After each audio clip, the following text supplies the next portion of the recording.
नमस्कार, आप देख रहे हैं एनएमएफ न्यूज में आपके साथ शबनम। डोनाल्ड ट्रंप ने 57 मुस्लिम देशों को गाजा में पागल बनाने का काम कर दिया।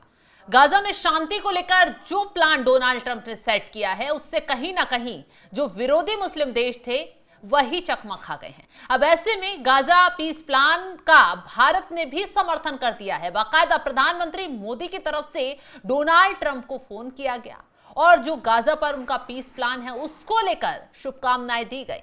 उसके बाद पीएम मोदी की तरफ से नेतन्याहू को फोन किया जाता है और गाजा पर जिस तरीके से कदम आगे बढ़ाए जा रहे हैं उसको लेकर शुभकामनाएं दी जाती हैं। अब ग्राफिक्स से आपको पूरा डिटेल से बताते हैं कि कैसे प्रधानमंत्री मोदी और क्यों डोनाल्ड ट्रंप और नेतन्याहू को धन्यवाद दे रहे हैं। गाजा पीस प्लान को लेकर भारत ने डोनाल्ड ट्रंप के कदम की सराहना की है। दरअसल प्रधानमंत्री मोदी ने अमेरिकी राष्ट्रपति डोनाल्ड ट्रंप और इजराइल के पीएम बेंजामिन नेतन्याहू से बातचीत फोन पर की है।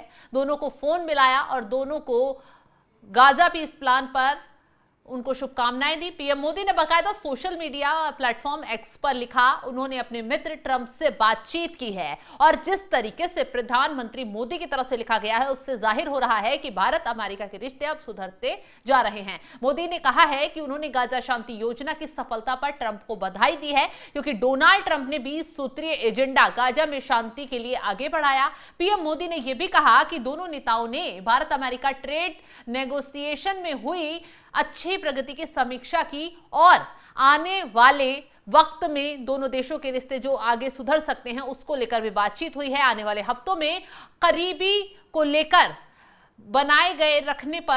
करीबी संपर्क बनाए रखने पर सहमति जताई गई है। तो पीएम मोदी की तरफ से न सिर्फ गाजा पीस प्लान को लेकर बातचीत की गई बल्कि भारत अमेरिका के बीच जो ट्रेड डील है उसको लेकर भी राष्ट्रपति ट्रंप से बातचीत की गई है। प्रधानमंत्री ने इस बातचीत को रचनात्मक और सकारात्मक बताया, कहा कि भारत अमेरिका की साझेदारी वैश्विक स्थिरता है और जिस तरीके से पीएम मोदी की फोन पर यह बातचीत हुई है और यह पूरा आंकड़ा निकल कर आया है, ये कई और इशारा कर रहा है। पीएम मोदी की तरफ से कहा गया, विकास के लिए अहम भूमिका भारत आगे भी निभाता रहेगा और जब भारत अपने हित को देखकर काम करेगा, अगर कोई शर्तें थोपेगा तो भारत उसके आगे नहीं झुकेगा। पीएम मोदी ने इजरायली पीएम बेंजामिन नेतन्याहू से भी फोन पर बातचीत की है और गाजा में जिस तरीके से उनके जरिए हमले रोके गए हैं उसको लेकर भी सराहना की है। पीएम मोदी ने एक्स पर लिखा, मैंने अपने मित्र प्रधानमंत्री नेतन्याहू को फोन करके राष्ट्रपति ट्रंप की गाजा शांति योजना में हुई प्रगति पर उन्हें बधाई दी है। अब आपको बता दें, डोनाल्ड ट्रंप की तरफ से 20 सूत्रीय प्रस्ताव रखा गया था जिसका जो मुस्लिम विरोध कर रहे थे गाजा को लेकर, जिस तरीके से इजराइल हमला कर रहा था उस पर ट्रंप के प्रस्ताव का समर्थन करते वो मुस्लिम देश नजर आए। ऐसे में पीएम मोदी ने कहा, हमने बंधकों की रिहाई और गाजा के लोगों के लिए बढ़ाई जा रही मानवीय मदद के साझेदारों का समझौते का स्वागत किया है।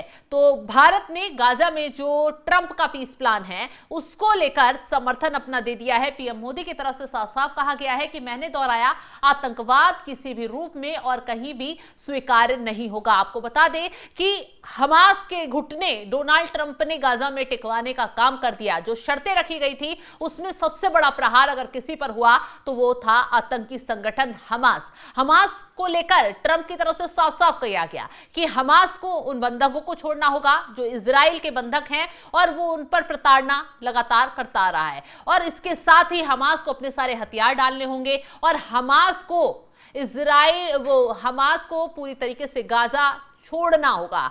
अब ऐसे में हमास को ये शर्तें इसलिए माननी पड़ी क्योंकि डोनाल्ड ट्रंप की तरफ से सीधी सीधी चेतावनी दी गई, धमकी दी गई और ये तक कह दिया गया कि अगर हमास ये शर्तें नहीं मानता है, ये प्रस्ताव नहीं स्वीकार करता है तो भारी बमबारी होगी और जो तबाही झेलनी पड़ेगी हमास को, उसका अंदाजा वो लगा नहीं सकता। ऐसे में इजराइल की तरफ से भी साफ साफ चेतावनी जारी कर दी जाती है कि गाजा को खाली कर दो और गाजा में जो भी पाया जाएगा वो आतंकी घोषित होगा और उसका आतंकी घोषित होने का मतलब जाहिर सी बात है इजराइल वार करेगा और तबाही मचा देगा, किसी को नहीं छोड़ेगा। जब ये बातें सामने आई तो हमास को समझ में आ गया कि अब उसका अंत करीब आ गया है और यही वजह है कि उसने डोनाल्ड ट्रंप के आगे न सिर्फ घुटने टेके, मतलब अपने हथियार तक डालने का काम कर दिया है। अब जैसे ही गाजा शांति प्लान आगे बढ़ा, उसको लेकर भारत ने भी अपना समर्थन दिया है। अब जो मुस्लिम विरोधी देश हैं वो जाहिर सी बात है चिढ़ ही जाएंगे। वो मुस्लिम देश जो लगातार गाजा को लेकर ट्रंप के प्रस्ताव का समर्थन तो कर रहे हैं, लेकिन कहीं ना कहीं उससे पलटते हुए भी नजर आ रहे हैं। इस बात पाकिस्तान के कर लेते हैं। पहले डोनाल्ड ट्रंप के 20 सूत्रीय प्रस्ताव का पाकिस्तान समर्थन करता है। शहबाज शरीफ के जरिए बाकायदा ट्वीट भी किया जाता है कि गाजा में जो शांति प्लान आपने बनाया है उसका हम सपोर्ट कर देते हैं। लेकिन उसके बाद शुरू होता है पाकिस्तान में विद्रोह। लाहौर में तहरीक लब्बैक पार्टी सड़कों पर उसके कार्यकर्ता उतरते हैं। लाहौर में आगजनी कर दी जाती है।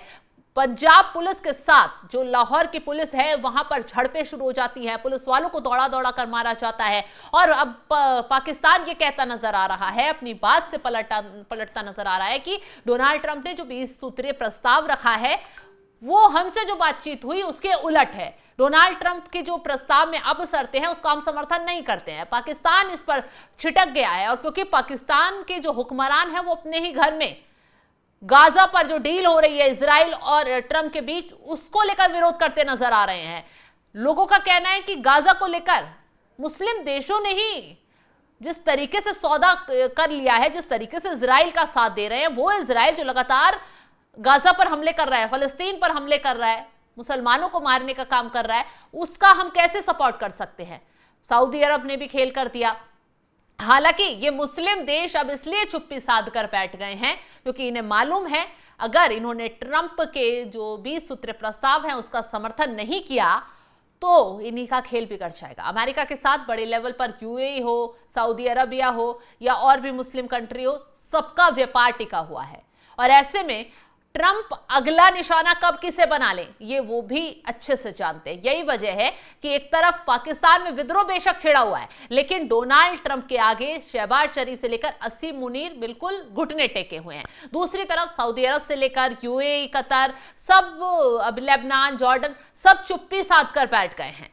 विरोध अंदर खाने हो रहा है, लेकिन खुलकर बाहर दिखावा नहीं कर रहे हैं। अब आपको बता दें गाजा में डोनाल्ड ट्रंप का क्या प्लान है। डोनाल्ड ट्रंप, जैसा कि हमें सब जानते हैं कि अपने फायदे के लिए वो आगे कदम बढ़ाते हैं, चाहे वो शांति बहाल कराएं, चाहे वो युद्ध की कगार पर किसी दो देशों को लाकर खड़ा करें। जब तक उनका फायदा नहीं होगा वो कदम आगे नहीं बढ़ाते हैं। अब गाजा में ट्रंप का क्या फायदा है, खबरें ये हैं, सूत्रों के मुताबिक रिपोर्ट ये कहती है कि डोनाल्ड ट्रंप जितने भी वहां तबाही मची है, मलबा वहां पर घरों का है, फिर से गाजा को विकसित कराने के लिए वहां पर ट्रंप टावर बनाएंगे, मतलब अपनी कंपनियों को वहां तैनात करेंगे, सारे मलबे की सफाई हो, सारी चीजों का व्यापार हो। और सबसे बड़ी बात तो है कि गाजा वो इलाका है जहां का जो समुद्री जो एरिया है वो सीधे सीधे यूरोप से व्यापार के लिए जुड़ता है, और डोनाल्ड ट्रंप उस रास्ते से यूरोप के साथ अपनी कनेक्टिविटी, व्यापार को बढ़ाएंगे और सीधा सीधा अपने फायदे के लिए वो गाजा का इस्तेमाल कर रहे हैं। यही वजह है कि डोनाल्ड ट्रंप ने 20 सूत्रीय शर्तें रखी, तमाम देशों ने माना, लेकिन जो उनकी चाल थी उसमें सारे मुस्लिम देश फंसते हुए नजर आ रहे हैं। और अब प्रधानमंत्री मोदी की तरफ से जिस तरीके से डोनाल्ड ट्रंप, नेतन्याहू को बधाई दी गई है, उससे कहीं ना कहीं ये 57 मुस्लिम देश बौखला जाएंगे, चिढ़ जाएंगे, क्योंकि ये जो तारीफ है ये हजम इन देशों को नहीं हो पाएगी। फिलहाल इस खबर को लेकर आप क्या राय रखते हैं कमेंट बॉक्स में जरूर बताइएगा। तमाम बड़ी खबरों की अपडेट के लिए आप हमारे साथ जुड़े रहें। नमस्कार।